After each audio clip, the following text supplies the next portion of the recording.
All right, guys, it's time for the Next Level Guy Show, a men's interview, interest, and improvement-focused podcast featuring interviews with the greats from all industries to help you better your life. Each week, a new episode features an interview with one of the greats, covering all aspects of their story, from life hacks to tips and protocols that have allowed them to live life on the next level. We then highlight concrete action steps that you can use to improve your life. And now, your host, Ian Dawson Mackay.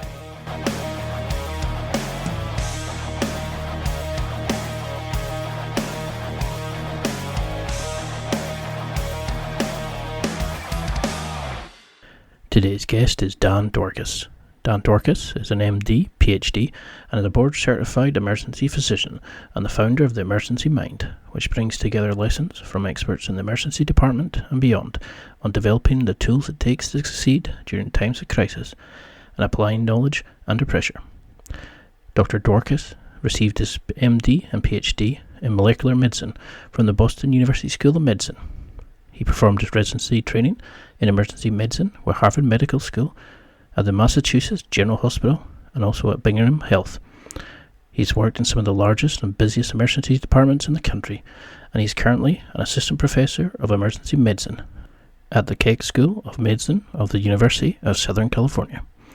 And in this interview, we discuss his story, the emergency mind, how to utilize the mindset of an ER doctor to complete your goals, how to overcome fear, skill development, and how to use the habits and tactics of the emergency mind to thrive under pressure and perform at the next level when it truly matters. And now, let's get to the interview. And thanks for having me, by the way. I've been really looking forward to this, so thanks for making the time. You're a brave man coming on here. Well, Gustavo said great stuff, and that means a lot to me. He's a pretty awesome dude. Well, that was something I was wanting to go into, actually. Yeah. How long have you trained with Gustavo for? I have been doing martial arts since I was a little kid. I started when I was about 8. My dad actually trained with Chuck Norris back in the day. Before Chuck Norris was like sort of a big deal, when it was just, Chuck Norris's karate school in Encino, California. And I was like a really pudgy kid into reading Dungeons and Dragons. And I think my family quite appropriately was like, great, let's get this kid into some martial arts.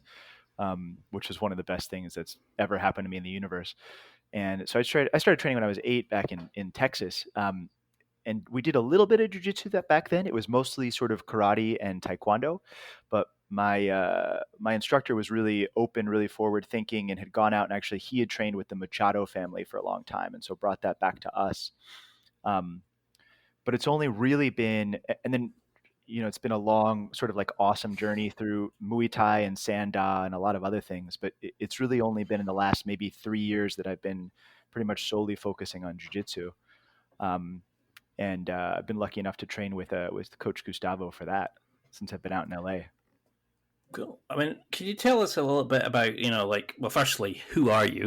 Because you've got an awesome podcast, you've got an awesome setup, etc. But you came to me with an approach to come on because you had like a great understanding and a skill set you could teach people. But for people who have never heard of your podcast, and I know it's going to explode after this one, but how would you define what the Emergency Mind podcast is, who you are, and why you feel that you're the right person to talk about these sort of things? Absolutely. So my name is Dan Dworkis, and I am an emergency doctor out here in Los Angeles, California. And I'm the creator of the Emergency Mind, which is a space that brings in lessons both from the emergency department, but also from beyond, with a goal of trying to help everybody, not just emergency doctors, get better at performing during times of crisis and at applying knowledge under pressure. So, whether or not you're an ER doctor, you're going to face emergencies in your lives. We all do. And what it takes to not just survive, but really succeed during a time of crisis or an emergency is a really different mindset and a really different skill set than what we use in our day-to-day lives. And so the Emergency Mind is all about taking the best lessons that anybody's ever figured out under times of pressure and trying to distill from them these core concepts and techniques that we can start using in our lives right now. Because that's what I loved about your material, your sort of content was you weren't just these kind of niche podcasts where you discuss your particular area. You would always go on to sort of explain how people could use it in the boardroom, how they could use Hmm. it in their particular job. And that's what some places forget. They talk too much about their own particular niche area and they forget to relate it to somebody who stumbles across a podcast or somebody that wants to find out about it but how to use it in their own life. But were you always that kind of kid? Were you the kid that in the group where everybody's panicking because we had broken like the tree hut or whatever? You sort of took charge. You could remove the emotion from it and sort of not panic in these situations. Were you always that kind of natured person, or is this something you've had to develop over the years? Yeah, I think that's a good and that's a really important question too, because I think it's easy to look at people that are, excellent performers. Some of the folks that you've had on the podcast before, or I look at some of, my colleagues who are ER doctors that are just sort of like wading into waves of crisis. And it's easy to look at them and be like, oh, they must have been like that their entire lives. But I think that's sort of a myth. I think like nobody's really born like that. And that really it's a skill, that performance under pressure is a skill that any of us can develop. I mean, I look back at like my first day of my first week of medical school, and that first week you're sitting there in your tiny white coat and you're like super proud to be where you are, and you know nothing about, you were the proverbial like nothing Jon Snow, and you are like, they take you in to see a patient, and you just like it's overwhelming even talking to a patient for the first time, right? And I remember distinctly mispronouncing my own name and being like, oh man, how am I, how am I ever going to go from mispronouncing my own name to being like successful at this? But the truth is that like, you know, you learn and you grow and you keep putting yourself in these situations that are harder and harder, and you develop the skills that it takes to succeed and to stay calm at it.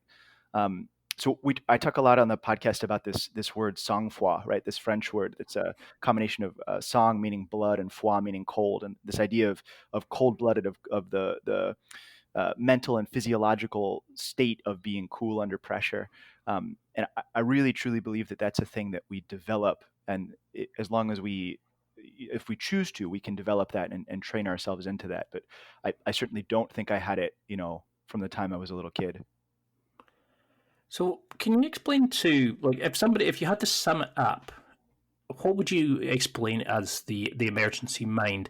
Is it the ability to remain under pressure, or is it the ability to sort of see everything, but like be involved, but also be able to step back and see the whole process? Not just see the wood, but see the trees as such.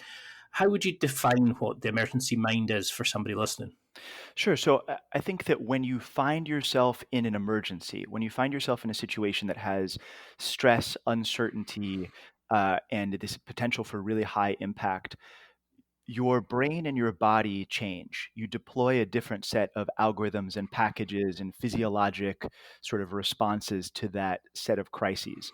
And you do that, I do that, everybody does that.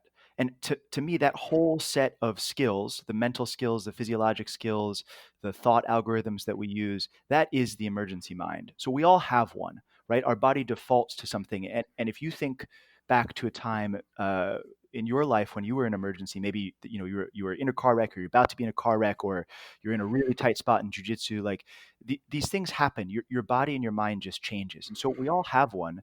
The problem is if you don't train it, it probably sucks, right? You're just having this set of responses that are a lot like flailing, um, and to me, training it is the idea that you can take that sort of raw material and shape from it something that is useful. And so what is the emergency mind? It's the set of these mindsets and algorithms and physiologic processes that we can deploy when we are deep in crisis, that will help us get through it, help us succeed at it, and help us bring sort of the best possible version of ourselves to bear.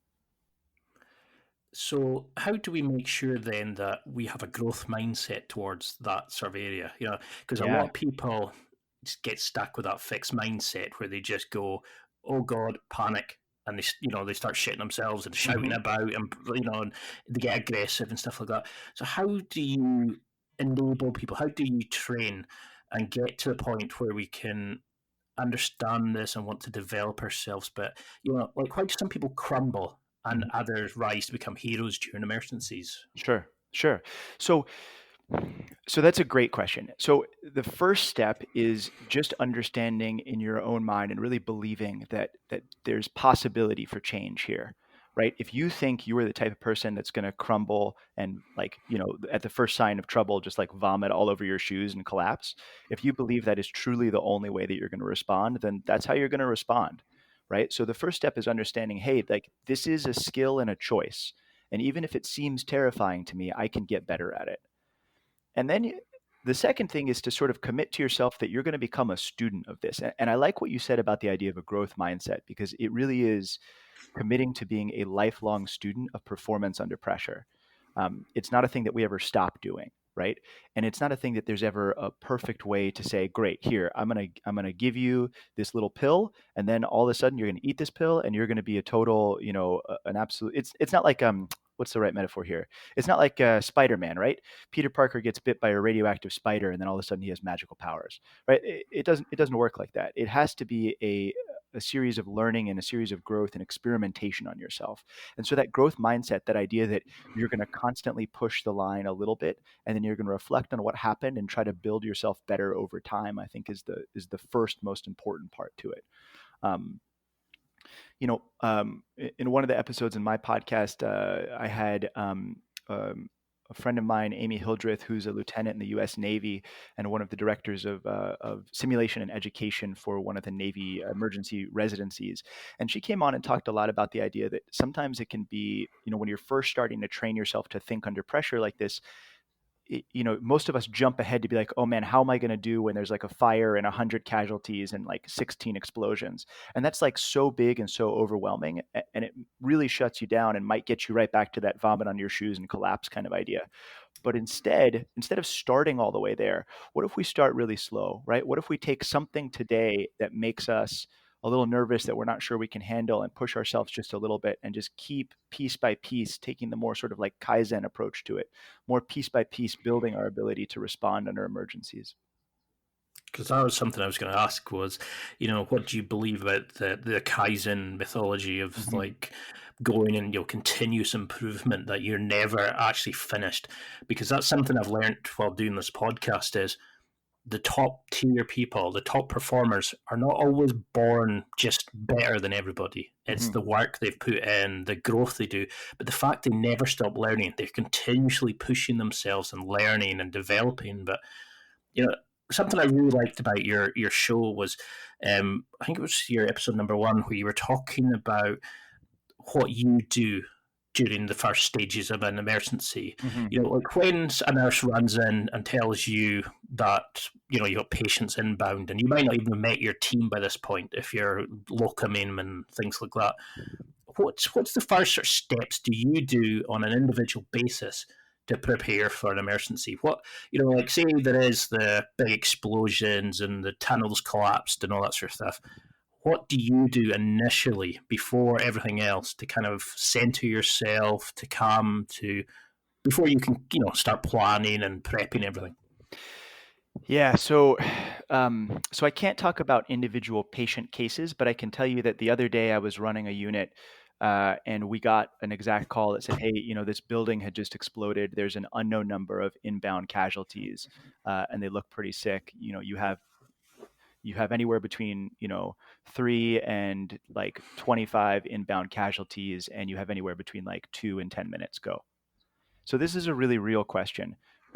And sometimes in our lives we get this warning like, hey, there's something coming right at us, and we have a minute to prepare. And sometimes we don't, and we only realize we're in an emergency like a few minutes into it. And either way, you have to find something at the beginning that sort of drops your normal mindset and puts on your emergency mind. You have to have that on switch, that the sort of like the moment that you really start firing it up. And so when we talk about the emergency mind, the first pillar of it, we have sort of these 4 pillars that we can talk about at some point today, but the first pillar of it is this idea of accepting reality. That the first thing that you have to do is understand, okay, this is an emergency. I'm in an emergency. I'm going to deploy my skills.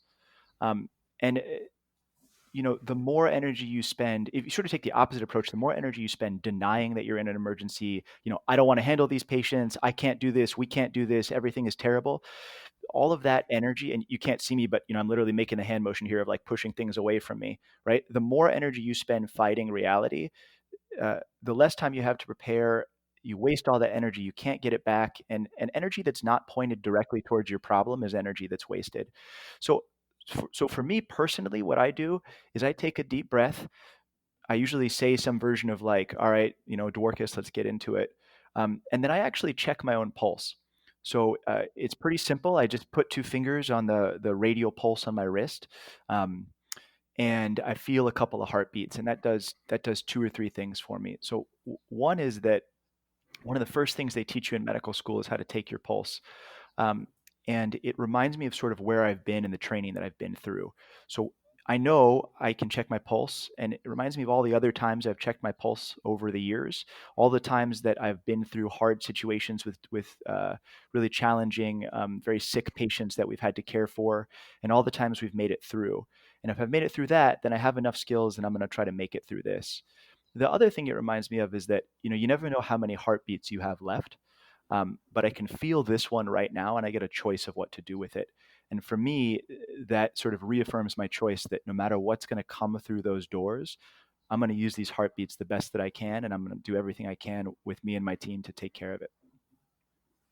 I really like that because I did similar before I kind of found out about, I think you called them tactical pauses, Hmm. whereas I used to do a bit of the CBT, kind of, like cognitive behavior therapy, and I Uh-huh. would do the three deep breaths, Sure. and I would try feel my body again, because usually when shit's hitting the fan and I've got students asking me for stuff and staff moaning about stuff and you've got 50 things juggling, you don't know what to jump on, just sometimes remembering that you're a person sitting on a seat, that the world's not ending. And I know it's different for you where you've got somebody's life on the line a lot of the time and you've got another person waiting and then another person. For the majority of us, we sometimes forget. We get so wrapped up that it's like seeing the wood for the trees. We Hmm. forget that we can step back and breathe and react to this. So something I really liked about your podcast was the idea of the four sort of stages. Can you go into a little bit about that? Because you've alluded to one just now, but what's the kind of overview of these four stages that you do? Yeah, absolutely, man. And just before diving into that, like what you're saying is so true that for me it might be taking my pulse, and for you it might be taking a couple of deep breaths. And we talked a few minutes ago about the idea that you have to become a student of yourself for this, right? You have to understand that nobody's going to figure this out for you, and that it's really going to be up to you to figure out how you best respond under pressure and to study it. So when you find yourself really stressed like that, when you find yourself in a crisis, experiment with this a little bit. Try to take some deep breaths. Try to check your pulse. I've got a friend of mine that makes an okay sign with his left hand. I don't know, that wouldn't do anything for me, but that's what he likes doing. Um, when I was doing more Muay Thai, I would like bang my gloves together twice before the beginning of every round. Like whatever it is that centers you, whatever that motion is, that sort of anchor movement, like you have to sort of experiment with that and figure out what your own personal version of that is. Um, and the idea, sort of one of the underpinning ideas behind the emergency mind in general, is that now is the time to practice that, right? By the time you find yourself in the center of a crisis, in a real emergency, it's not the time to really be experimenting. That's the time to deploy, take action, and move forward. So when you need to explore, when you need to experiment, when you need to grow is now, before you're in an emergency. And so you have to commit to doing that growth now, even though you're not really in the center of the crisis. Um, but all that said, to answer your question, when I think of the emergency mind, there are really four things that ER doctors do, or that we really try to do during every critical case, and those are we accept reality, we act from within, we deploy sang-froid, and we try to play for the future. We talked briefly about the idea of accepting reality, but really what it means is committing to be here now, is knowing that whether or not we like it, whether or not it's what we wanted to do, this is where we are. This is the reality of our lives, and our patients, our family, everybody around us depend on us accepting what's happening and moving forward with it. Um, uh, there's this great there's a band I like, the Real McKinseys, that has this song called "The Best Day Till Tomorrow," which I think is like a perfect metaphor for that. Like, no matter what you're facing, this is actually the best day you have until tomorrow. Doesn't mean it's a good day. It doesn't mean it's the day that you want to wake up and have. And I think that a lot of us are sort of wrestling with ideas like that right now in the middle of the coronavirus pandemic. But this actually is the best day that we have to deal with whatever it is that we're dealing with. Um, and sort of taking that mindset and moving forward with it is the first idea. Sort of committing to being here and committing to doing your best. Um, the second part, acting from within, has a lot of grounding in Stoic philosophy, which we can also dig into as much or as little as you want. But it's basically the idea that there's stuff in the universe that you have control over, and there's stuff that you don't. And especially in the middle of an emergency, anytime you spend any energy you spend on things that you don't actually have any control over is energy that's wasted, and it's less energy that you can deliver to your patient where and when they need it. So understanding where you have control, which is entirely internal, right? How can you change yourself? How can you change your attitude? How can you change your own sort of thought processes? This is where you can make a difference. So it's about recognizing that and playing from that sphere of control. Um, Sang-froid, I mentioned earlier, the idea of it literally translates into cold-blooded. And there's this great quote by Napoleon that says, for my troops, panic must be drilled out and sang-froid instilled. I think when I started this whole process, I thought that sang-froid was really a simple sort of idea of like, oh yeah, you just don't panic under pressure. But as I've come to study this more and talk to more people and do more research about it, it strikes me that sang-froid is really more complicated than that. It's a pretty complex mental, but also physiological state where you're able to use things like biofeedback to sort of um, alter your body's mental and physiological responses to stress to optimize your performance under pressure, not just to survive, but really to optimize it.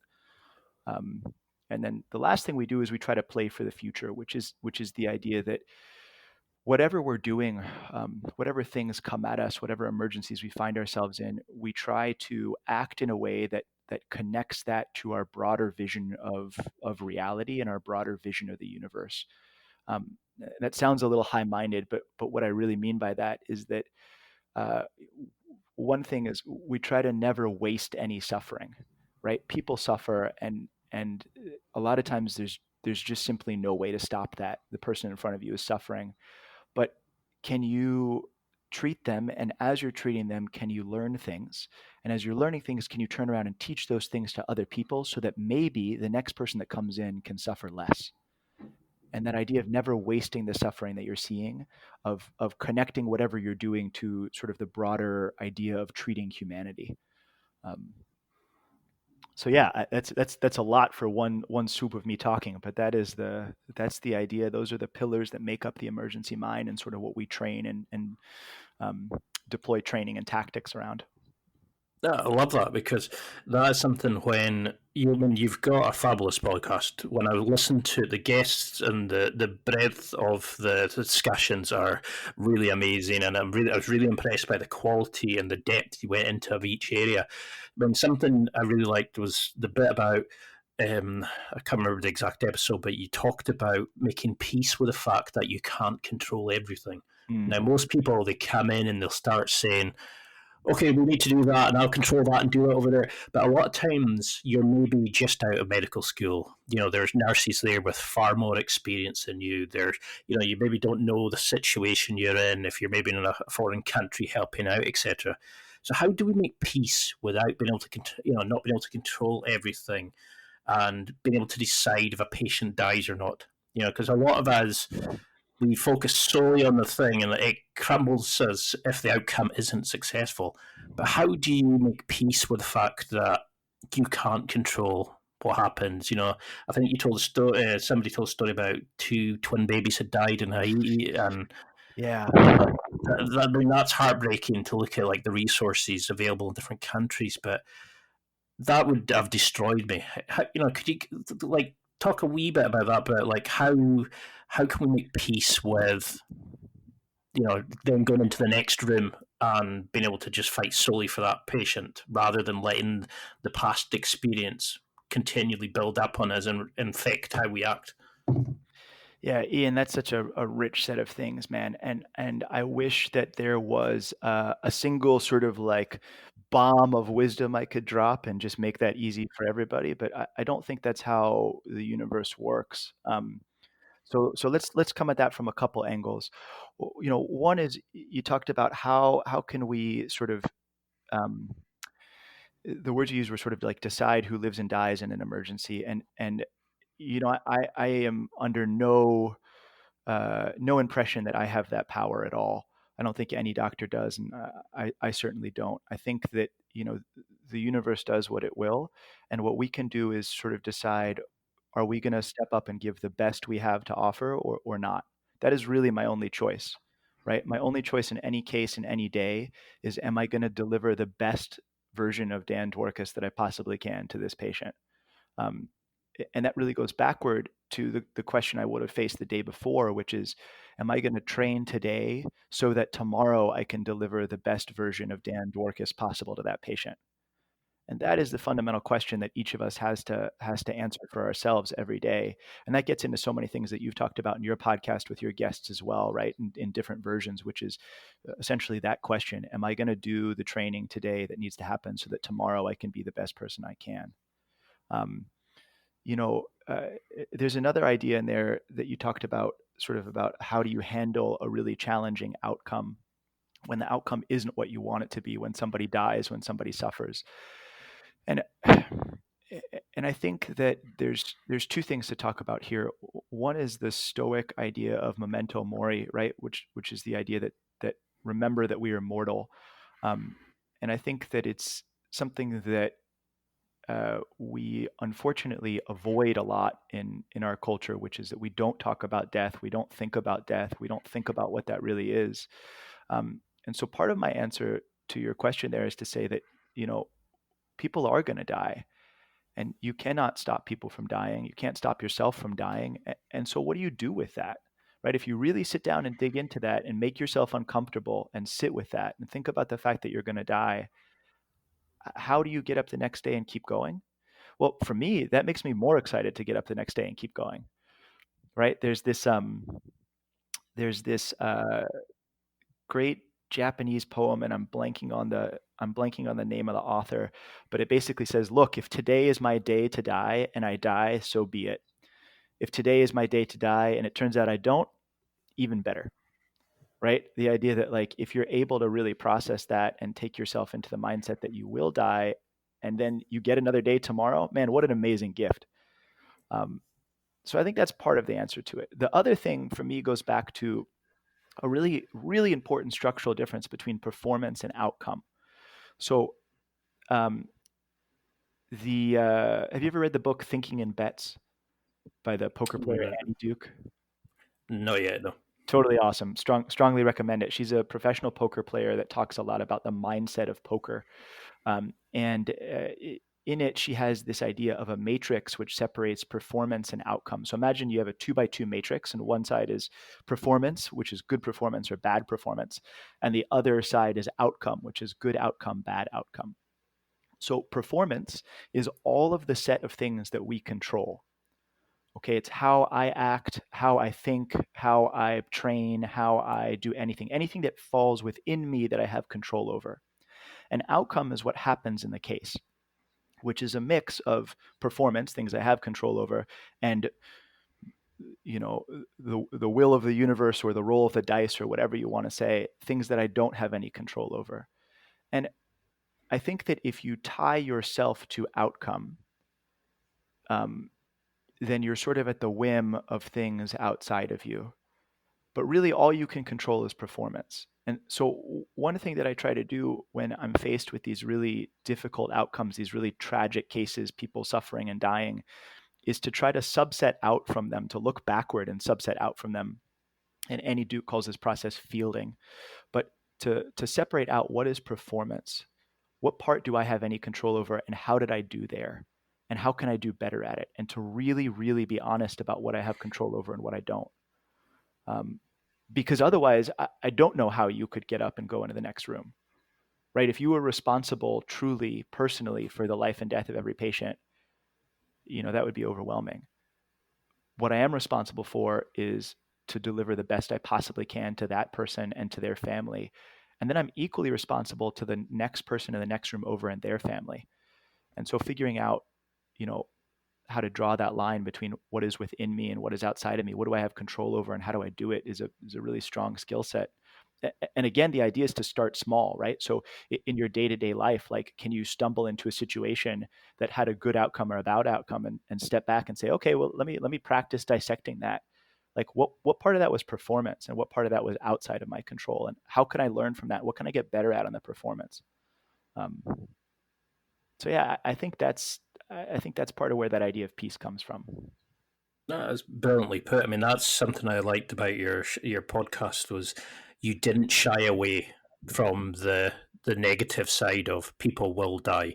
You Yeah. know that we are all dying. We're not always guaranteed the next day, and I think that's the beauty of people like Tim Ferriss, Aubrey Marcus, is they're opening people up into the understanding that there could be like a pandemic like going on just now, where a virus could start killing off people, and it's just no rhyme or reason why some people go Yeah. and to live life the best we possibly can.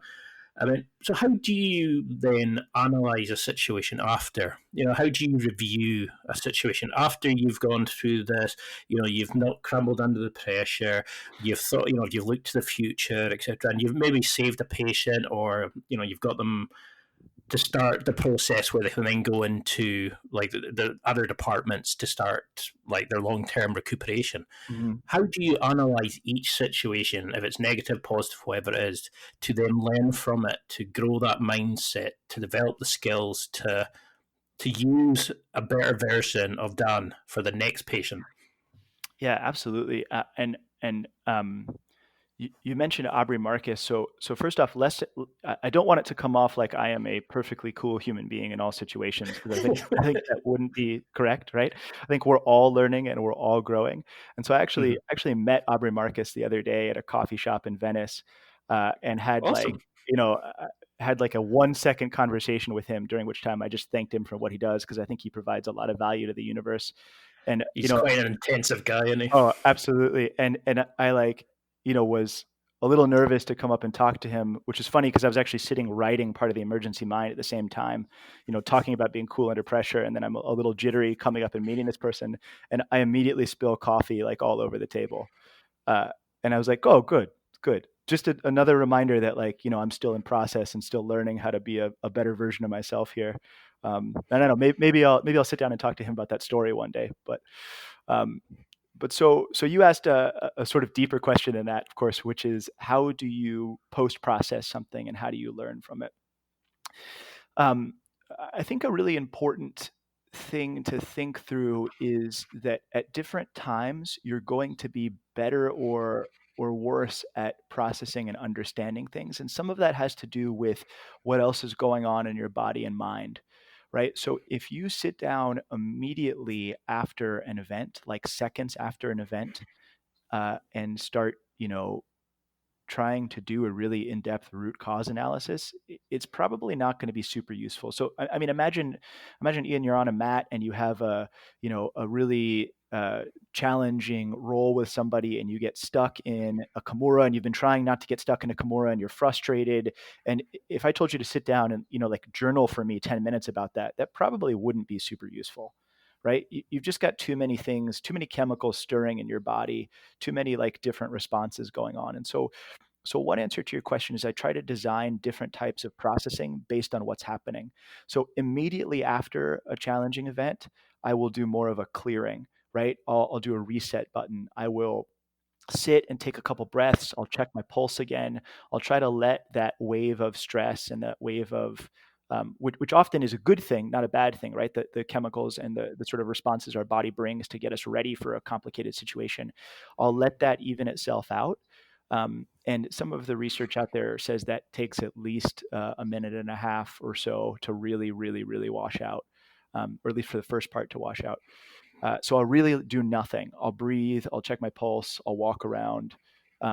Then when I'm a little bit more able to process, the first thing I'll do is usually a team-based debrief where I'll take everybody that was in the room, the nurses, the other doctors, if there are any, the respiratory therapist, the pharmacist, and I'll get us there in a circle and we'll talk through what happened, do sort of an immediate after action report.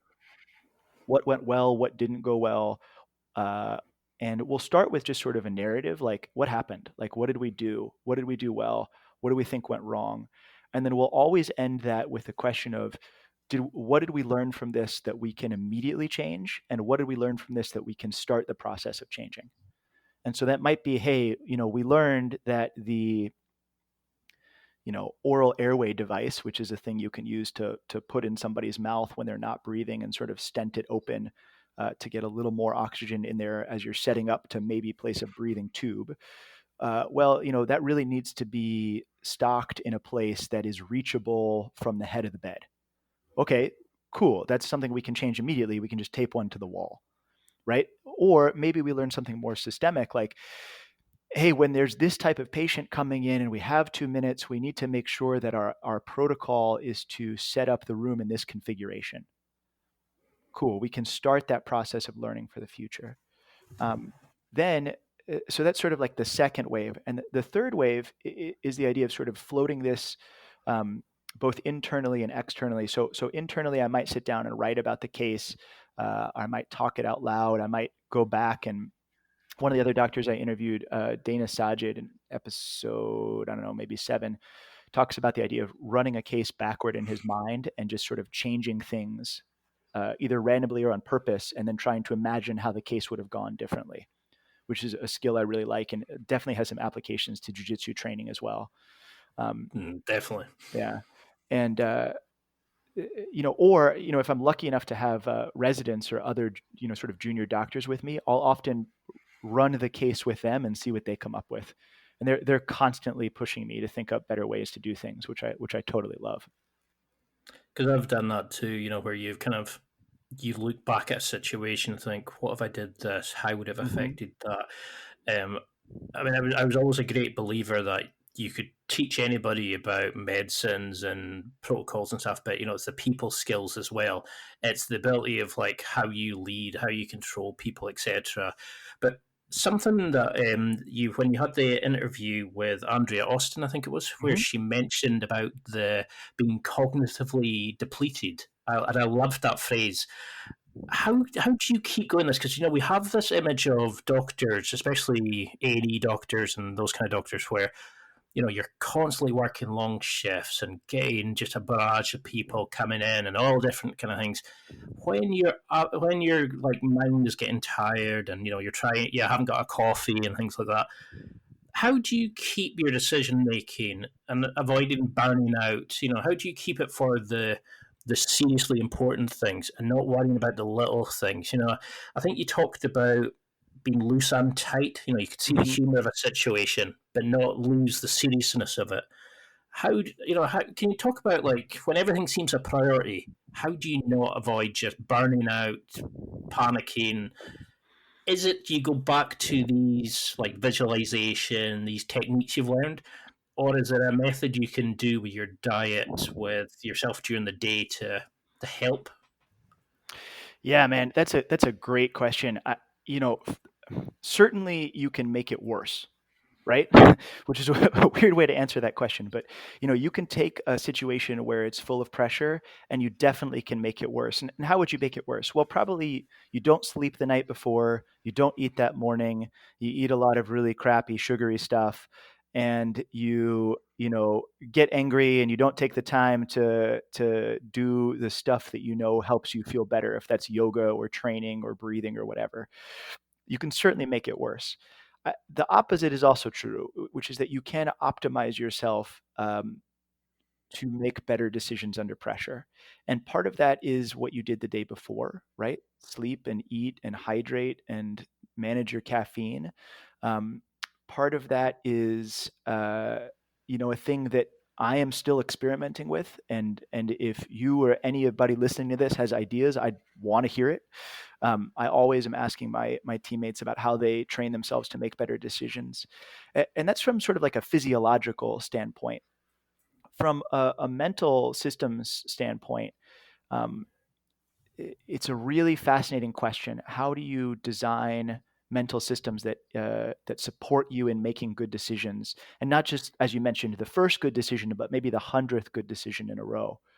Um, you know, the the Knowledge Project podcast out of the people from Farnham Street, Shane Parrish, had a really interesting episode a couple of months, maybe almost a year ago, with Daniel Kahneman, who's the Nobel Prize winning economist and the author of the book Thinking Fast, Thinking Slow, which is a really amazing book. And Shane Parrish asked him a question, which was essentially, do you think we can ever, some version of like, do you think we can ever train ourselves to really overcome um, the bad habits of our mind? I'm paraphrasing wildly here, but uh, Kahneman, who's like the world's expert on this, had a really fascinating answer, which was essentially no. I think that the human mind has been designed by evolution to work a certain way. And rather than try to overcome it, what we should do is try to understand it and build systems that support it. And to me, that goes back to the idea of accepting reality, right? Like, I'm never going to be a perfect brain.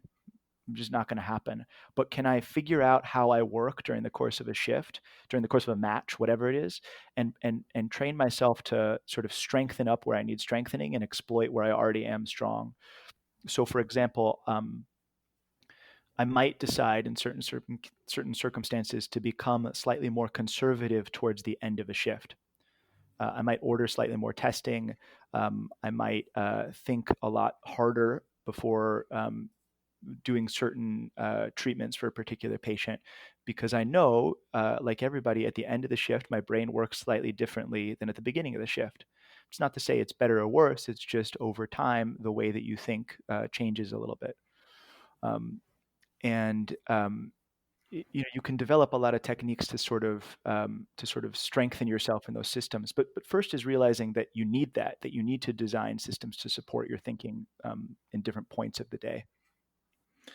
Because I think you've seen that. I think you've mentioned it as well. I've mentioned it on the show before about the survey that was done that looked at people who were going up for a release from prison, and you were more likely to get parole after lunch than before it. Yeah. And it's just little things like that that can be, it's nothing about you personally or your case or the situation. It can be just about somebody's blood sugar level and what they've eaten. And it's scary that a lot of people don't realize that and how it affects what they're actually doing.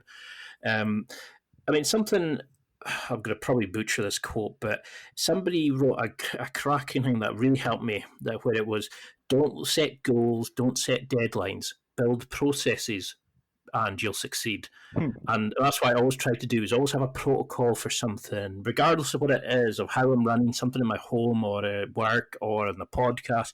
I always have procedures that if I email you and you tell me to fuck off, then I do step, step, step. If you say, yeah, I can do it, but not in 6 months, I go, okay, step, step, step. I always have procedures for everything. Now, do you think this helps a sort of emergency doctor, that kind of understanding where you can be dealing with nurses who, if you took that nurse away from using the CPR, you would kill the patient. If you took the nurse away from administering XYZ, it would kill the patient. But it allows a doctor then to see the overall thing and project manage the situation, but also remove the emotion from it, so you can see, when to stop, when to change tact if something's not working, but you let people focus solely on their job, if you know what I mean. Because you're a big component of jiu-jitsu like I am, and this has really helped me kind of, controlling what's happening in my arm, what's happening in my legs, but also seeing the overall, how long's left in the timer, how long is left in the match, am I winning, am I losing, am I in a strong position, am I going to get swept? How do you develop these things, but still, you know what I mean, but still not get caught up in it? So I want to clarify. the question you're asking is about how do you develop protocols that let you see the field, but also the details. Is that right? Yeah, like how do you? Because this is a problem with your materials. I get so kind of involved, and there's like 50 or 60 things, and I'm trying to keep it separate, but I'm just like it all links together so well. And because I've been so fascinated by your show and learning about this stuff, 50 or 60 things come together. So I could already see an episode 2 coming. But yeah, Right how on. do you deal with like project management, Sure. but also see the bigger picture? So we talk a lot in the emergency department about the idea of the cone of focus, which is the sense that like, what's actually in your field of focus right now. And there are times when the appropriate thing in your field of focus is really tight, really, really, really contained on one thing. If I'm placing a central line, which is a you know, 15, 20 centimeter long intravenous line that goes into the jugular vein, for instance, which is a relatively in-depth procedure, involves cutting into the neck and placing this device into the jugular vein. My focus is entirely on, especially in the 1 or 2 moments of that procedure that are absolutely critical, that is the entirety of my focus. And then how do I learn to zoom in, so to speak, on that moment, and then immediately zoom back out to see the field of the other 15, 20, maybe 50 patients that are around that I'm also responsible for. And part of that comes with practice, and not necessarily. So like anything, there's an idea of like sort of like random practice, like you just do things enough and it spins off learning for you, versus the idea of a more purposeful or what Anders Ericsson would call the deliberate practice, that talks about you're really, really training and experimenting around an idea. And part of it is the idea that once you do things a couple of times, it costs you less energy to do the same mental process. So a decision that you've made before costs a little less. Certainly true in jiu-jitsu, right? The first time that you got out of a guard, it was this massively complicated procedure. It still feels like that to me some days, depending on what's happening. But when it works, I'm like, right, this is like smooth. I understand this. Like, yeah, that's how this is going to go, and it costs less energy, and so you're able to devote more of your attention to other places. Um, I think that is an okay answer to your question, but not a great one. And part of that is that I'm not sure that there's a totally well understood answer to that. I mean, I think that's an area of really active inquiry and exploration for me, is how do I best make the types of decisions in particular that require me to zoom in on a thing and then zoom immediately back out. And I guess a more perhaps relatable example to people that aren't cutting into people's necks to placing central lines, which hopefully is most people. Is you're driving and you're going around a really complicated turn, and then a person cuts across the lane of traffic, and you have to really rapidly decide whether to swerve or not. So that's a moment when your focus is really tight. You have everything you have on this like 1 or 2 little movements you're going to make with the car. Immediately afterwards, though, you then have to reset and zoom back out and sort of re-understand where all the other cars are around you in space. Because if you don't do that, if you're still focused on the minutia, you're going to slam into the next thing next to you. I don't know. Does that answer your question? Yeah, I mean, do you think then that in that using kind of understanding the procedures, the protocols, the how to use a certain bit of equipment, does that help then remove the emotion from an event where, because that the patient comes in and they've got like a collapsed lung, the procedures to reinflate the lung, how to get them stable, how to incubate them, etc.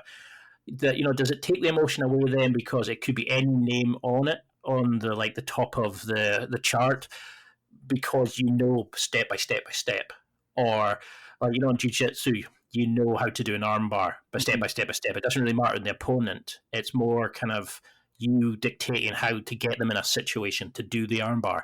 Do you think Yeah. like Yeah, that's a good, man. I'm gonna answer a very subtly different question that I think gets back to it, right? So the question of does it take the emotion away? No. I have not found the emotion disappears. I've found that I'm a lot more able to handle it in a way that is productive and useful, and that takes that emotional charge, that energy that comes from the emotion, and helps me do better for that patient. Right? I'm not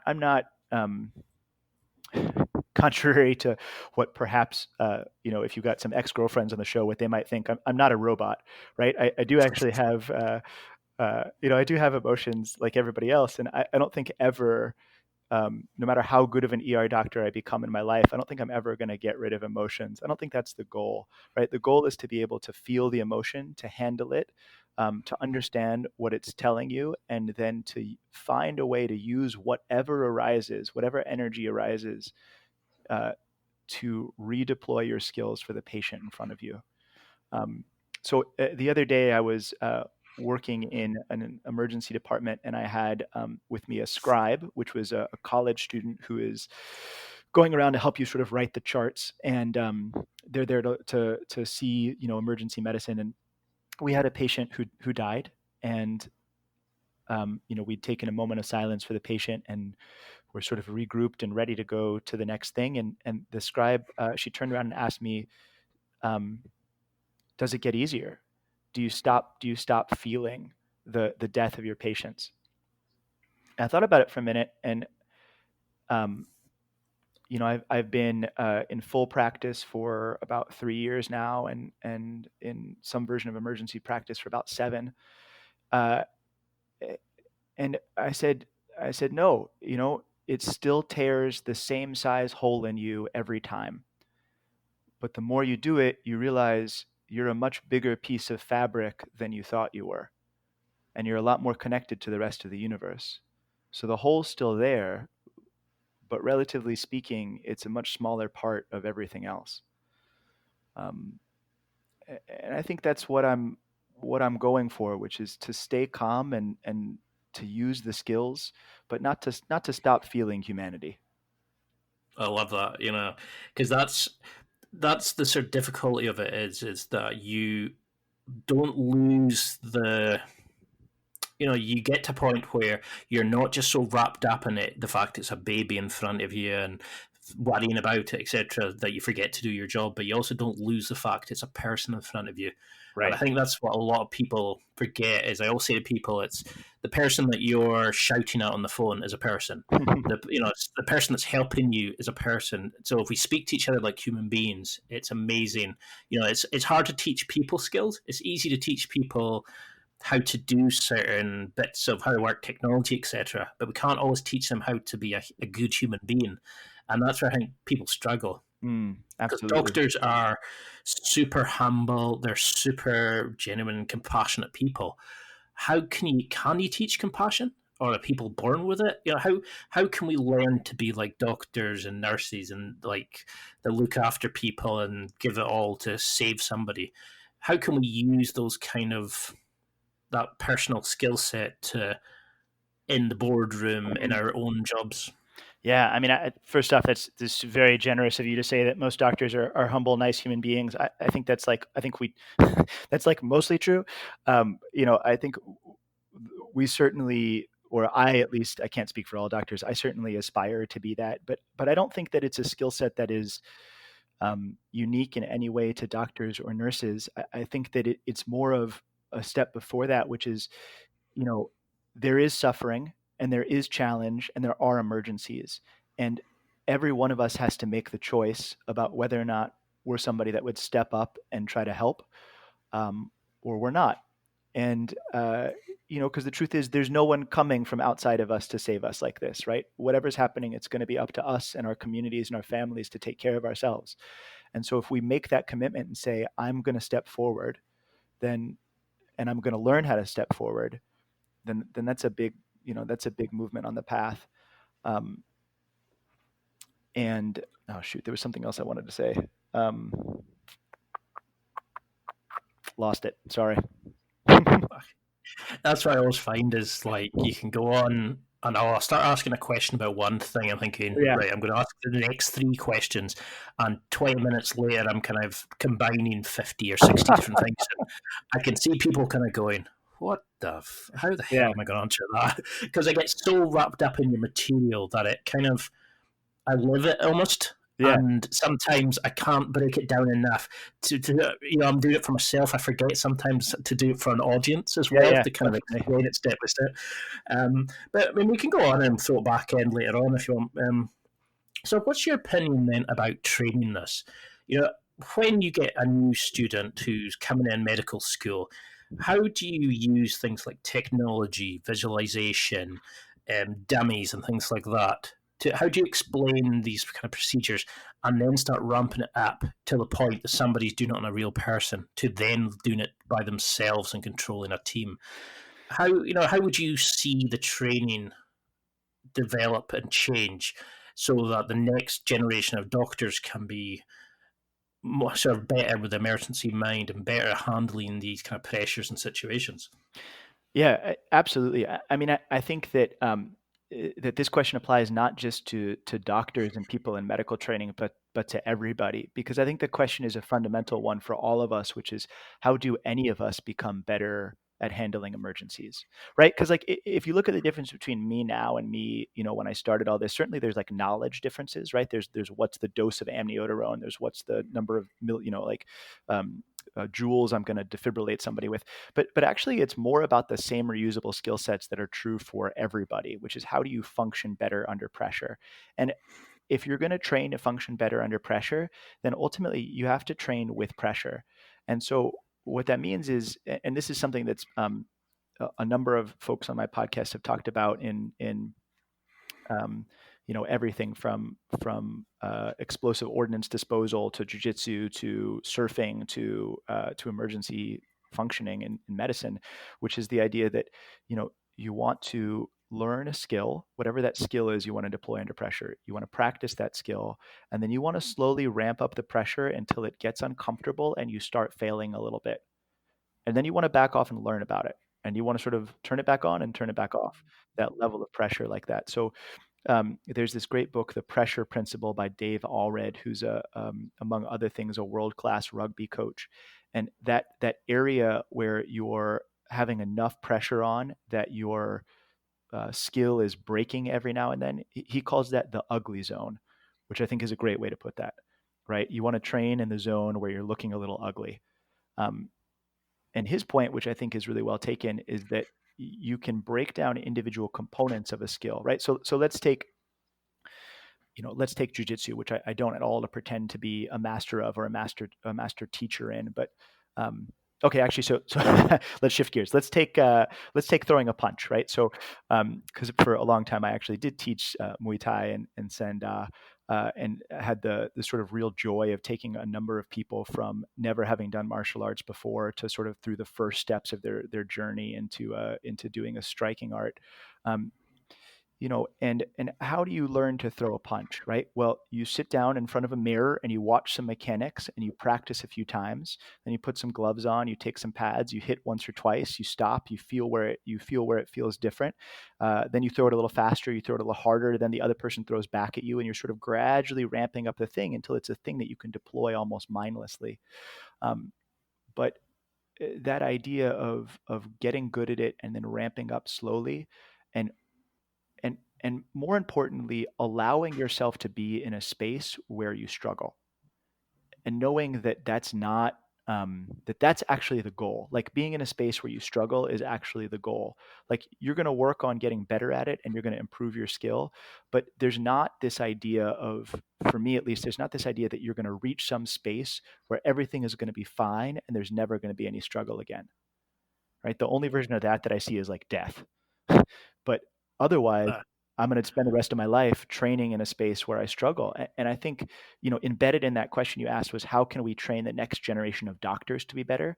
Well, one thing I fervently believe is that everybody at my level, everybody who's the attending, who's doing the teaching, needs to be really honest that we are also learning, we are also students, we are also exploring. And then together we can have this culture where everybody is learning and exploring, where you're doing exactly what you're doing on this podcast. You're trying to get better at things. You're talking to people. I am, our students are, everybody together understands that our goal is experimentation and improvement, not like finality and stability. Because that's the thing I always say to people is I'm far from an expert in anything, Hmm. but I want to learn, I want to develop, and there's too many gurus who tell you that this is the only way to do things. Like look at jiu-jitsu and how many people will tell you that this guard is better than that guard, or people will tell you that in business this is the way to do it, which might work for somebody with a certain kind of skill set, qualifications in a certain environment, but it's not going to work for every single person. um, I mean, that's something I know they say in jiu-jitsu is you learn the best when you're tired and you're Hmm. rolling 50 or 60 different people. So apologies for my notifications going off. But I mean, what is it about the Stoic philosophy that attracts you? I mean, it's something that a lot of people are now becoming more and more popular with, like the Tim Ferriss 4 Hour Work Week and things Hmm. like that. But how has that helped you adopting this kind of philosophy to your medical care, to how you view life and deal with the emergency mind and things like that? Yeah, absolutely. Stoics are a totally amazing group of philosophers that I was pretty lucky to be exposed to when I was younger. And I think that, their core tenets, which are uh, accepting the reality of the universe the way that it's built and understanding that the only space you can control is within yourself, and sort of letting the rest of the universe be what it will. Um, are really really grounding and motivating for me, and obviously have a lot in common with sort of the first two pillars of the emergency mind. um, and I think that a lot of this started for me after realizing that over and over again I would go up against these big life or death issues with patients, and that I'd be sort of sitting on the edge of that life and death over and over again and going up to bat against it every day, and realizing that what does that mean about my own existence, right? What does that mean about existence in general? And starting to dig into some of these deeper, bigger questions, which is what the Stoics were there for, right? That's what they believed. And Stoic philosophy is a and just if you're listening to this and you've never really dug into the Stoics, Marcus Aurelius, Seneca, and Epictetus are sort of the three big players in the world. And I would definitely start with Marcus Aurelius's Meditations. It's his own journal to himself about how he wants to improve as a human being, and it's really easily accessible. Um, I'd skip the first chapter, by the way. I would definitely start with chapter 2, just for whatever that's worth. Uh, the Stoic philosophers are really about not theory, not philosophy in the abstract, but philosophy as practiced in day-to-day lives. And the idea that, hey, we're going to take these big things we believe about the way the universe works and boil them down into our actions and judge our actions based on how well they line up with what the deeper truths we think are. And so that really resonated with me in terms of how can I do a better job at functioning during an emergency, and how can I really give this person and this family the best that I have to offer. Um, and sort of having that feedback loop in terms of, all right, well, am I really lining up my deeper priorities with what's happening in the day to day? And there's a number of like specific Stoic concepts that are totally worth digging into. We talked about memento mori. Um, there's another one that Tim Ferriss talks about a lot too, which I'm going to totally butcher the pronunciation of, but premeditatio or premeditatio malorum, which is the idea of sort of thinking ahead about the bad stuff that's going to happen. So for the Stoics, they would do this, and they'd think ahead of time about, they'd visualize themselves getting diseases, or losing a limb or losing a family member, and they would do that to train their resolve to act appropriately no matter what the circumstance was. Um, there's another version of that, which is thinking ahead about the bad things that are going to happen and making sure that you are ready for them.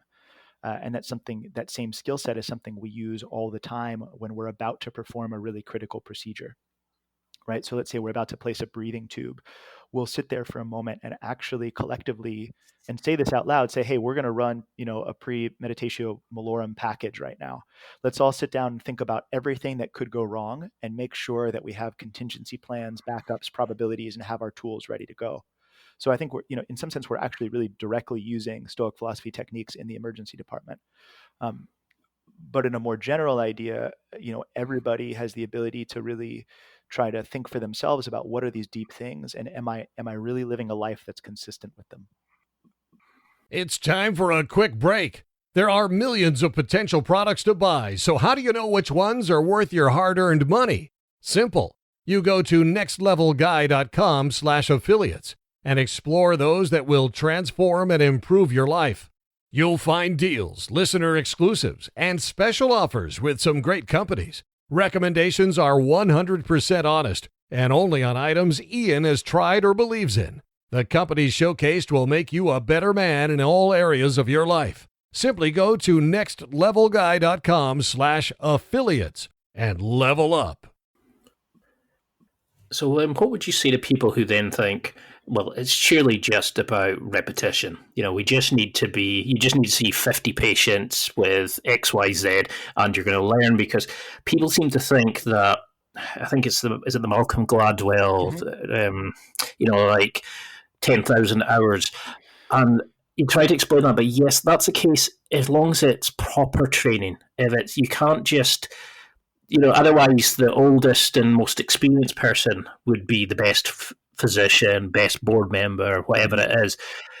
Like, what do you think about that kind of idea of practice and skill development to the point, because people will say about visualization where the brain doesn't understand the difference between what you visualized, like, deeply and emotionally, as much as what you're learning, training. It can be just as good in terms of skill development and things like that. But what's your opinion about skills and developing, and repetition? And is it about experience and repetition, or what makes a good doctor in that sense?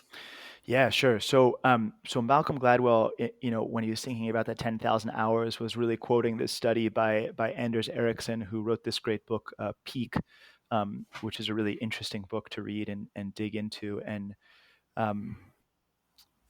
his idea, I believe this study was done in musicians in a conservatory in Germany, looking at the difference in the practice hours between the highest performing and the sort of less highly performing musicians. There's a bunch of other stuff coming out now that I'm not super facile with the data about, that says maybe that number isn't really true. But even if you ignore that for a second, because the question is really about, do you get better with repetition? Or if not, how do you get better? And so certainly you need repetition as much as possible. But I think some of the details come out in terms of what type of thing you're doing, right? So if you're learning a skill where there is immediate and visceral feedback about what you're doing, then repetition is going to be really, really useful, right? If you and I are in a jiu-jitsu class and you have me in a half guard and I'm trying to smash your half guard, and I try 100 times and you defend 100 times, that's going to be a good learning cycle, right? Because there's immediate visceral feedback about what happens and what doesn't, and we can stop and dissect it in between each case. We can minimize the number of variables we're training on. We can say, okay, for the moment, we're going to not, switch to butterfly half. We're going to stay in half. Okay, cool. That gives us a space within which we can learn, and we can really hit that sort of ugly zone that Dave Allred's talking about and hit our reps in. It's a lot more complicated to figure out how to learn something when perhaps there's a long delay time between the outcome and your evaluation of your own performance, to go back to that idea. And so that's a lot more complicated. And then you get into these things that, like, in emergency medicine, there are sometimes procedures that you have to do to save a life, but that maybe you've never done before. Maybe they're just so rare that you've never done them before. So I think about when I was an intern, my first year of emergency training, there was a patient who was very sick and was actively exsanguinating and dying because they were vomiting up so much blood. And it had a long history of liver failure. And so we had to place a device called a Blakemore tube, which goes into the esophagus and inflates. It's like a balloon in the esophagus, to sort of block off that bleeding. And it's one of these things where, okay, if you don't inflate it enough, the person bleeds to death and dies. And if you inflate it too much, their esophagus explodes and then they die. So very, very small margin of error there in the middle. And as it turns out, nobody in the entire emergency department honestly, in the entire hospital, as far as I know, that day had ever actually placed one of those before. It's just that rare of a thing. And now we do it more or less, or there's other things, but at that particular day, nobody had been available to do that, and so there were no reps in. Right, there was zero time to get reps, no reps before that. I had seen one once, and so that actually made me the most skilled operator in some sense. And so I, went in there and put it in and figured it out. And thankfully, that story has a good outcome, which is that the patient survived. Um, but yes, repetitions are important, and also trying to learn cross-cutting principles about how to operate anything when you don't have the ability to run actual reps on it. And part of that can be overcome by things like visualization, things like simulation.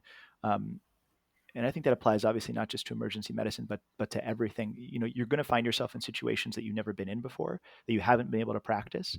But what is this package of things that you can rely on no matter what's happening? And that really is the purpose of the emergency mind, is to help you build those tools.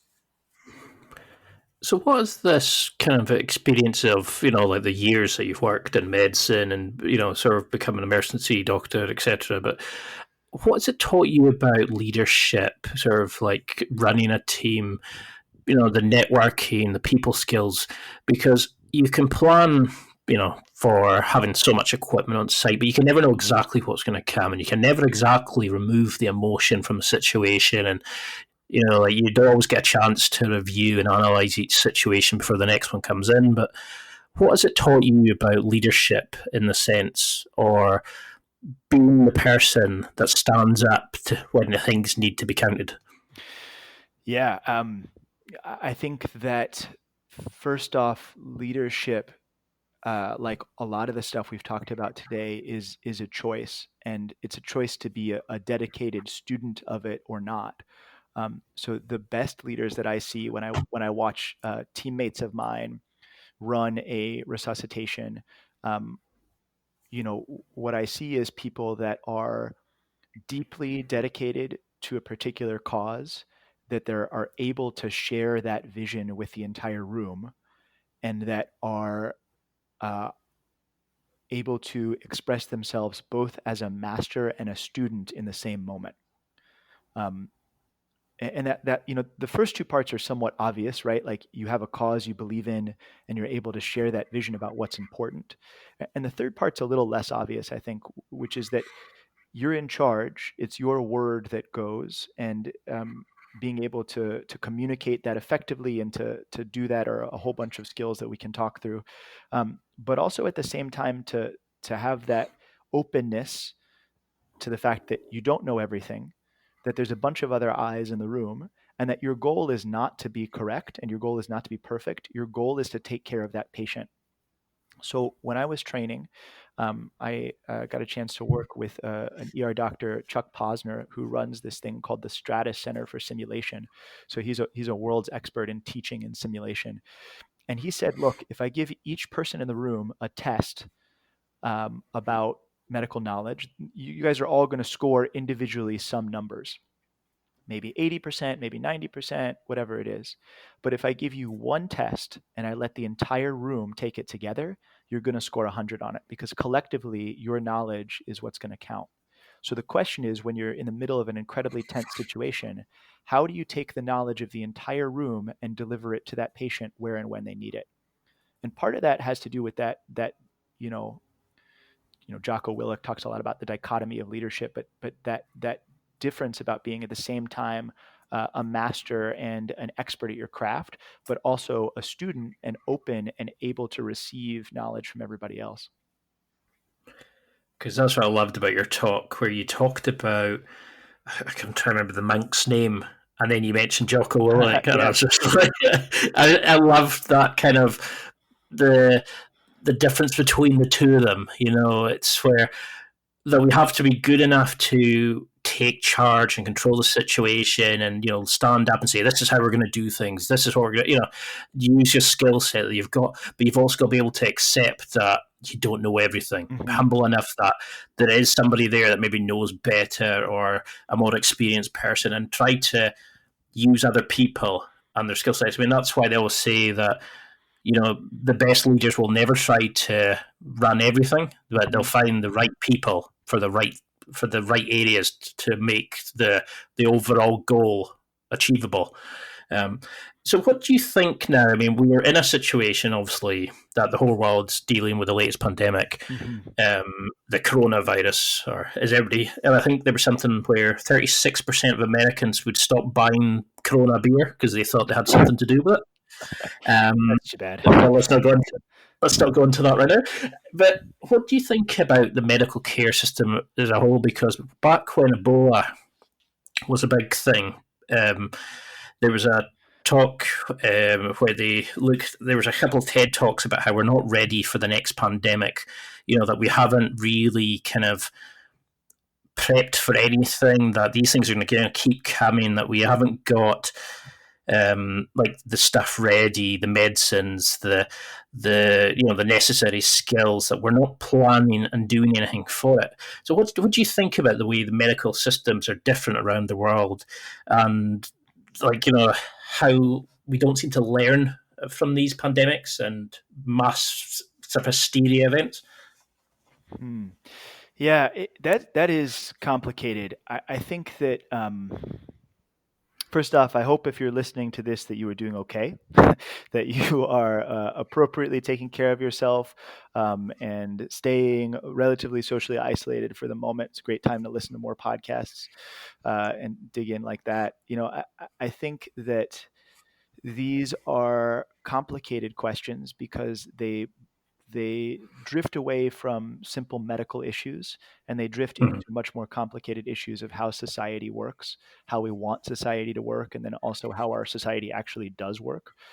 What is the cohesion among all of us, and how much do we feel the need to take care of each other versus ourselves? These are deep, what does it mean to be human questions that we're bumping up against with this. I think that an ideal healthcare system would provide healthcare for everybody. That's part of why I got into emergency medicine, because I never wanted to say no to somebody because of who they were or what type of insurance they had or what their family was. I want to be the one that says, you have a problem. Yes, I'm going to try to fix it. But as we move through this, my hope is that our systems of healthcare all across the world, and both on a big scale, country to country, but also on a smaller scale, community to community, neighborhood to neighborhood, city to city, my hope is that we can be really open with each other and learn from each other about what works and what doesn't. And oftentimes we have this sort of shell around us, like, oh, I know best, and you're sort of backwards, or maybe you're good at that, but I'm better at this, or whatever it is. And this sort of unnecessary ego about it.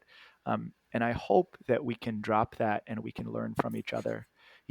The idea that we incorporate in the emergency mind, playing for the future, this speaks directly to the idea of not wasting suffering, right? We have put an enormous shock on our system, and we damn well better learn from it. We better figure out what happens, and we better prepare ourselves for what happens next, because this, when we get through this, and I truly believe we will, this isn't going to be the last time something like this happens in humanity. And we need to learn reusable lessons from this, and to compare notes. And again, that gets to that idea about being a master and a student at the same time, right? Being somebody who's open to learning and open to experimenting. And instead of adopting a stance that says, I am the best at this, to adopt a stance that says, this is what we're trying to accomplish. Let's figure it out together. At least that's what I hope happens. Yeah, because we never seem to. Sorry, I was actually looking earlier for I think it was a Bill Gates TED talk I was looking at, where he mentioned about we don't ever seem to learn from that. Then people go and they panic buy, and we get to a point where people forget about other people, and I really hope we can get to the situation where you're advising where people can actually learn from these situations and put protocols in place to help for the next one. Mm-hmm. But for the people that you deal with consistently, do you notice something about them? I mean, I know anybody could fall off a ladder, be in a car crash, but what kind of advice would you give to people just now? Because you get these people who go to A&E for silly things and they want to get antibiotics for XYZ, where a lot of times it's easier for the body or better for the body to kind of learn to defeat it itself. What advice would you give to people from your medical knowledge? Is it improved diet, more exercise, meditation? What habits would you want to see people doing to try to live healthier lives? Yeah. I mean, I would recommend against falling off a ladder for sure. Uh, but but I think there's two ways to answer that. One is right now in this particular climate where our healthcare systems are stressed to the absolute max. I would definitely be in favor of, if you are feeling sick, talk to your normal doctor first to help figure out if it's the right thing to do to go into the emergency department, into the A&E. Um, uh, from a broader sense, I think that it goes back to the same thing we've been talking about, which is becoming a student of yourself. Like, you really have to believe that your health can get better, that you can learn about your body, that you can improve your systems, and that you can, through a combination of self experimentation and also absorbing the best knowledge that's out there, that you can live a healthier, better life. But it all starts with the idea that you're going to get curious. You're going to get curious about yourself and how you work. Um, and I think that a lot of us don't necessarily have that. At some fundamental level, we're sort of a stranger in our body, or maybe we're even scared of it, right? We don't know what it means when it makes this noise or it hurts in this place. Um, and that goes beyond just sort of, uh, eat more of this or eat less of this, but it's about understanding, like, how do I feel? How uh, how does my body feel when I treat it this way versus when I treat it that way, and what is healthy and what is good? Um, but I'll throw a word of caution in there, which is that, like, it's also you can take that to the extreme, and you can say, well, I feel great, so I don't want to listen to what anybody else is saying, and that usually ends up in disaster of one form or another. Um, we There's a tension between only doing naturopathic stuff and also listening to some of the best advice out there from pretty detailed, well done scientific studies about what medicines are helpful for us. Um, and I think that there's a version of this where imagine what would an amazing future look like, right? It would look like a group of people that were clued into their own bodies, that meditated, that did restorative practices like yoga, and also aggressively strong practices like jujitsu. That were strong and fit and healthy and happy and able to take care of each other. And despite everything that's happening in the universe right now with Corona, I totally believe that is a thing that is within reach for us. But it requires each of us to take ownership and to step forward of it.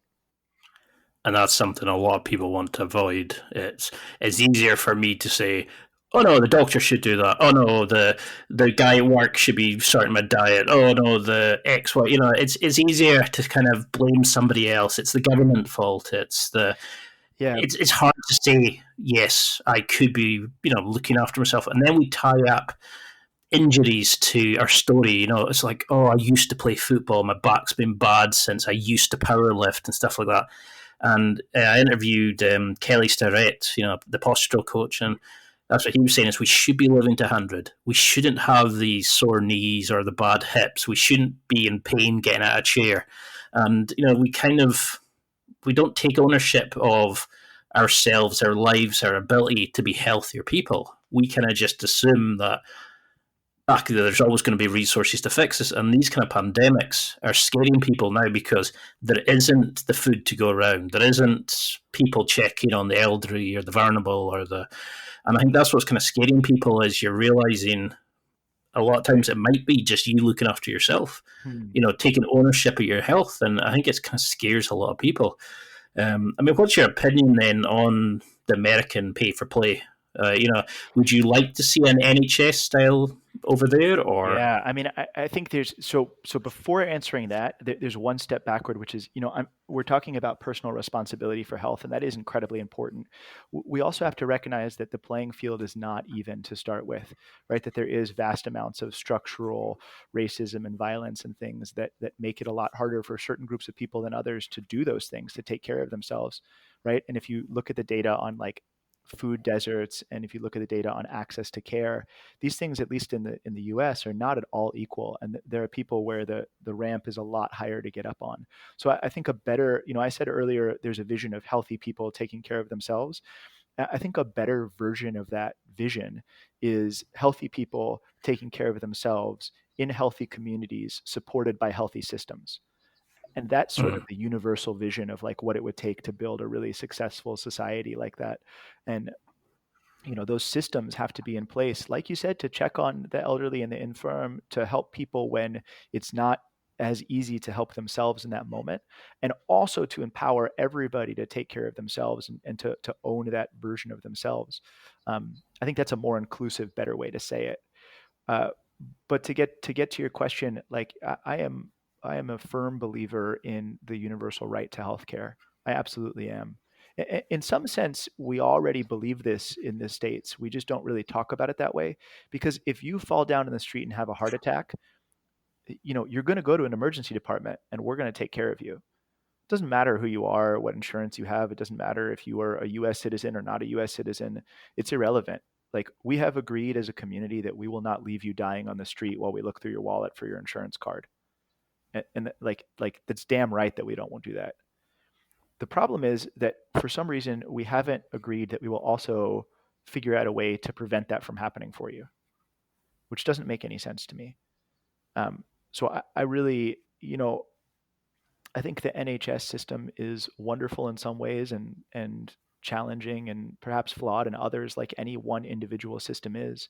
So I think it's hard to Mhm. say I want to adopt that system, but I do believe that we all should have access to healthcare. And again, perhaps this is a great opportunity for people to be sharing a lot more data and models about what works and what doesn't work. Um, and having that ability to be open and learn from each other is the first step towards designing a system that does work for everybody. I wish I had a I wish I had a perfect answer to what that is, but um, Because that's the thing, isn't it? Is that we are now in a generation where, for the first time in ages, we have such a high level of elderly people living much longer. We have to start thinking now about people not sort of dying off in their early 60s and stuff like that, or people like able to work a lot later, and we haven't got the care systems in place, and we don't know what's going to happen with some of these diseases or medications and stuff like that, because with it we don't have the data to see how things are going to go. And that's the beauty about sort of what you do, is that you don't discriminate, you just deal with the person, and then you get them healthy again. And I think that's the approach, is rather than thinking about it in terms of helping ourselves, we should be helping each other and looking out for each other. And it's scary how society kind of breaks down when it comes to things like these, and we're not just helping each other. And yes, we should be looking to hit the next level in our own lives, but we should also be looking to help others and get better and leave the next generation the best version of the world we can. And at the moment, we're not doing that. We've become a very selfish generation, and I think everybody goes on about the millennials and stuff like that, but it's kind of sad the way we've become as men. I mean, what has it taught you working in medicine about like men and masculinity and their approach to the world? hmm. Yeah, man, that is a deep well of questions right there. I think that I have been incredibly lucky in my life, both in terms of the people that have taught me and the role models, both men and women, that have been there, that have taught me how to be a better version of myself, and that have demanded and expected that of me. Um, and I'm incredibly lucky to get a chance to work with my patients, you know, many of whom have been through nearly unimaginable levels of suffering and hardship, and have emerged, um, while not necessarily physically healthier, have emerged, with these very deep, wonderful ideas about how the universe works and what to do about it, and have shown such courage and strength as they do it. And I think that, I'm I couldn't pretend to sit down here and tell people, what being a man is. I can tell you what it is for me, which is to master myself and serve the world. Right? That's my version of it, which is to sit down and spend my life mastering myself, mastering, to be a master of my body and my mind, which implies, of course, that constant student aspect of it, like we talked about, because those are really sides of the same coin. And then also to find a way to serve the world, to make that part of it, and that those two goals are equal in my mind. Um, I think that implicit in that is the idea that we have the responsibility to figure out our purpose for ourselves, right? Like that Viktor Frankl quote, man must not ask what the meaning of life is, but rather must recognize that it is he who is asked. That's an amazing way of putting it, because it is something about it. It's not just what we can get out of life, it's what we can give back and how we can leave life better, how we can leave the world better. And I know we're sort of well over our time. I really hope that I've given any kind of justification, like, of how much I enjoyed what your message and your podcast and just what you do in the world, because you're doing an amazing work. That you're stepping up. You're one of those people that helps others live, that can take them off the brink of death and give somebody extra time, and help families even just come to terms with what's happening, and just giving somebody some solace or understanding, or sort of just some general human empathy during the times that at the worst is an amazing thing that you do. I mean, I would love to have you back on again. We can really start going deeper, but the stuff you're doing is amazing, and I really love the emergency mind and the way and how it can help other people. But for those people listening, what would you want them as a sort of go home message? What would you want them to take from this as a kind of a general reminder, or some actions to do in the next 6 months, etc.? Absolutely. And Ian, thank you so much for having me on, man. It's an absolute pleasure to talk to you about this stuff, and to dig in. And I hope to come back and do it more. And I hope people listening to this are, uh, fired up a little bit about wanting to get into this, and also maybe feeling a little nervous about how to start, and not wanting to immediately start cutting into people's necks and putting central lines in, which is great. Please don't do that unless you're trained. Um, but what I do want you to do, what I would challenge you to do, is to sit down and think about emergencies that you've been through in your own life, and to imagine what a different version of that would be, where you were able to truly give the best version of yourself to that moment. And if that strikes a chord in you, if you said, hey, yeah, if I could have done that, that would have made life so much different, then how are you going to do that going forward? And my challenge is for you to start thinking about the idea that how you behave under pressure is a skill. And it's a skill that you have to learn, and it's a skill that you need to learn. And so to start with the small things, and today, tomorrow, the next day, when you find yourself reacting out of pressure, just start taking a note of what you're doing. How are you acting? What might be a slightly better, what might be a 10%, to get back to Kaizen, what might be a 10% better way to act right now? If that type of thing interests you, uh, you know, come over and check out what we're doing. You can go to theemergencymind.com. The podcast is there. You can sign up for our newsletter. We've got a lot of great stuff coming down the pipe. There's going to be a book in the future. There's going to be trainings. There's going to be all sorts of stuff. But whether or not you come over to what I'm doing or not, like, figure out how you work under pressure and how you can get better at it. Get out there and get after it. because that's something I was going to say. Was it's definitely a book there. I could see, Yeah. seminars, conferences.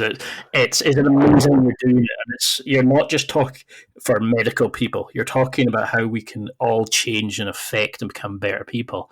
How can we get in touch with you? Can you give the URL again, the social media handles? Like, what's the best way to start working with you in this area? Absolutely. So the website is emergencymind.com. And that has everything. That has the podcast, although you can also find the podcast basically anywhere, Apple, Spotify, SoundCloud, kind of anywhere. But going to emergencymind.com, there's a contact form. You can fill that out and talk to me directly. You can email me directly. It's dan@emergencymind.com. Instagram is, I'm going to look this up as we're talking because I always forget what my Instagram name is. 1 second. Oh, here it is. It's D.Dworkis. So D and then my last name. That's Instagram. There's a Twitter, but it doesn't really do anything right now. So, I would say those two are the easiest ways to get a hold of me. It's amazing, like how you can never remember your own ones. Oh, I know, right? I always do it because somebody took Next Level Guy, and I'm nextlevelguy.com in some things, but Next Level Guy in others, and I probably should change that. I really hope that I've kind of done justice to what you're doing there, because I get so excited when I started listening to the show and diving into this sort of stuff that I sometimes can get a bit excited and combine different questions that maybe don't allow you to give full answers and stuff like that, because you are doing amazing work. But is there anything that you think we've not covered? Is there anything that you would like to talk about or mention that you feel would be helpful? I think we've hit a lot of the stuff. We talked about what the emergency mind is and how you can start approaching it. I hope I've been able to convince you and people listening that this isn't just for ER doctors, right? This is for you, whoever you are listening to this, because you really will face emergencies, and what you do now today is going to impact those things in the future of your life. I guess the only other thing I'd say is that none of this is easy, right? There's no easy parts in here about redesigning how your brain and body work in times of crisis. And that's okay. It's not supposed to be easy. It's going to be hard, and it's going to be worth it. And, when you're in the middle of the training, just like jiu-jitsu or anything else, like, stick with it. Find people that do it with you and stick with it.